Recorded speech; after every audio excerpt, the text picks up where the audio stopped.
बड़े युद्ध की तैयारी में रूस की डिफेंस फोर्स, जहां कॉम्बैट ड्यूटी में शामिल हुआ है रूस का S-500 defence system. Dutta sir, इसको लेकर सवाल आपसे करूंगी, उससे पहले खबर पर एक डिटेल देना चाहते हैं, क्योंकि स्पेस तक हमला करने में सक्षम S-500 को लेकर खबर बहुत बड़ी है। रूस के रक्षा मंत्री बेलोसोव की यह चेतावनी, रूस की air and missile defence regiment तैयार हो चुकी है।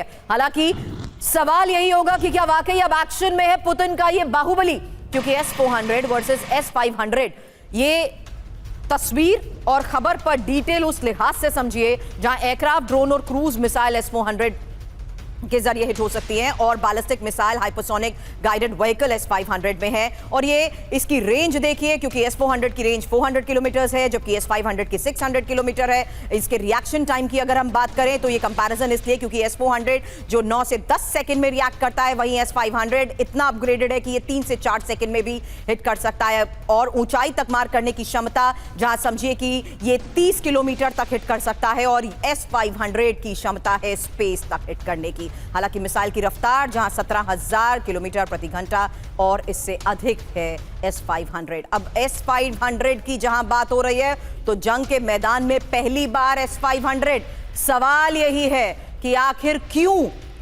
क्यों रूस को F-500 को कॉम्बैट ड्यूटी में उतारना पड़ा। दत्ता सर, इन सवालों के बाद आपके पास आ रही हूं, क्योंकि क्या अब S-500 की तैनाती रूस की नेटो से जंग की तैयारी है, ये एक और बड़ा सवाल। वहीं तीसरा बड़ा सवाल कि क्या यूक्रेन वॉर फ्रंट पर S-500 के लिए टेस्टिंग ग्राउंड है। दत्ता सर, देखिए, रूस ने S-500 को जो डिप्लॉय किया है वो बताता है कि किस तरह से S-400 जो डिफेंस सिस्टम था उसकी सक्सेस हासिल हुई है। और S-500 उससे भी एक हायर वेरिएंट का डिफेंस सिस्टम है।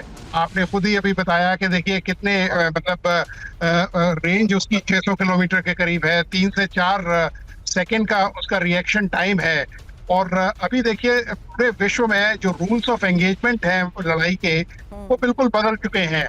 आजकल वो क्लोज क्वार्टर बैटल तो बहुत कम देखने को मिलता है। ये जो लॉन्ग रेंज डिलीवरी सिस्टम्स हैं या जो beyond visual range delivery systems हैं, अब तो देखिए टैंक्स के ऊपर भी BVR वेपन को डिप्लॉय किया जा रहा है। तो इन सब चीजों को देखते हुए यकीनन यूक्रेन को जो यूरोपियन देश सपोर्ट कर रहे हैं वो उनके लिए ये चेतावनी है कि किस तरह से हम अपने जो डिफेंस सिस्टम है S-500 वो एक कवच की तरह इस्तेमाल किया जाएगा और यूक्रेन को उनकी जो ट्रुप्स है या उनके जो टारगेट्स हैं उनको कैसे डिस्ट्रॉय, बर्बाद किया जाएगा और कैसे यूक्रेन को घुटने पे रशिया ला सकता है। क्योंकि रशिया का एम ये है कि जितनी भी उसको जमीन मिल सके, जितने लॉजिस्टिक इंस्टॉलेशंस मिल सके, जितने हाई वैल्यू स्ट्रेटेजिक टारगेट्स वो अपने कब्जे में ले सके, तो जब नेगोशिएशन टेबल पे वो आएगा उसके लिए उतनी ही आसानी रहेगी। सर, रूस की डिफेंस फोर्स की ये तैयारी को लेकर S-500 की खबर तो हमने समझी, लेकिन कुलकर्णी सर, क्या यही खबर इस बात को लेकर भी और बल देती है कि नेटो देश पर हमले की तैयारी में है रूस? ये अगली बड़ी खबर है जहां 3 नेटो देशों पर हमला रूस करेगा और यूक्रेन की इंटेलिजेंस चीफ बुदानोव का ये बड़ा दावा, जहां एस्टोनिया, लातविया, लिथुआनिया रूस का टारगेट है और पोलैंड पर भी मिलिट्री स्ट्राइक रूस कर सकता है।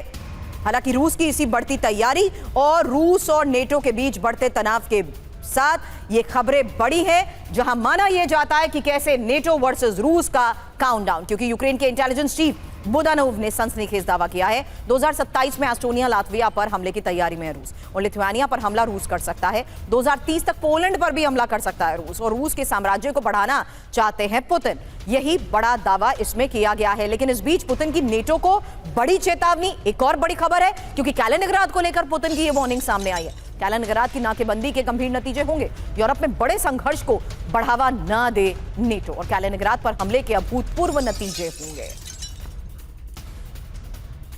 तो फिलहाल कैलिनिंग्राद से बड़े युद्ध की चेतावनी, इंफॉर्मेशन वॉल पर रुक करती हूं, उसके बाद कुलकर्णी सर आपके पास आते हैं, क्योंकि पुतिन की ये तैयारी, पुतिन की इस चेतावनी का मतलब समझना भी जरूरी है कैलिनिंग्राद को लेकर फिलहाल, क्योंकि रूस के राष्ट्रपति पुतिन ने नेटो को ये वार्निंग दी है। कैलिनिंग्राद के घेराव से यूरोप में बड़े संघर्ष की ये वार्निंग दी गई है, और कैलिनिंग्राद ही सबसे इंपॉर्टेंट स्ट्रैटेजिकल पोजीशन जहां पर बड़े स्तर पर हुई तैयारी से भी बाल्टिक देशों का घेराव करने की रूस की तैयारी को लेकर दावे किए गए हैं। लेकिन आज की खबर है जहां पुतिन की यह चेतावनी है कि ऐसा युद्ध शुरू होगा जिसके बेहद गंभीर नतीजे होंगे, ये इस वार्निंग में कहा गया है। और साथ ही नाकेबंदी, ये जो नाकेबंदी यूरोप में संघर्ष को एक अलग स्तर पर ले जाएगा, ये भी कहा गया है। हालांकि नेटो देश पोलैंड और लिथुआनिया से कैलिनिंग्राद जिस तरीके से घिरा हुआ है, यही इंफॉर्मेशन वॉल पर हम आपको दिखा रहे हैं, क्योंकि कैलिनिंग्राद के बिल्कुल नजदीक नेटो देशों ने जिस तरीके से सैन्य तैनाती बढ़ाई है, बढ़ते तनाव के बीच ये सैन्य तैनाती बड़ा संकेत थी। और बाल्टिक सागर में ही नेटो की सैन्य मूवमेंट से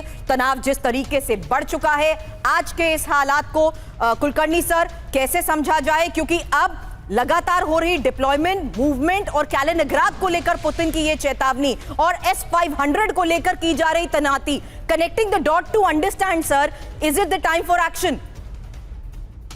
सुरभि, अगर आप देखें S-500 का एंटी सैटेलाइट भी इस्तेमाल किया जा सकता है। उसमें हाइपरसोनिक, क्योंकि वो जब रिटर्न में आता है तो वो ऑफकोर्स हाइपरसोनिक स्पीड जैसे बताया 17,000 किलोमीटर की रफ्तार से नीचे आता है। नंबर 1। नंबर 2, कैलिनिंग्राद में उसके न्यूक्लियर इंस्टॉलेशन है।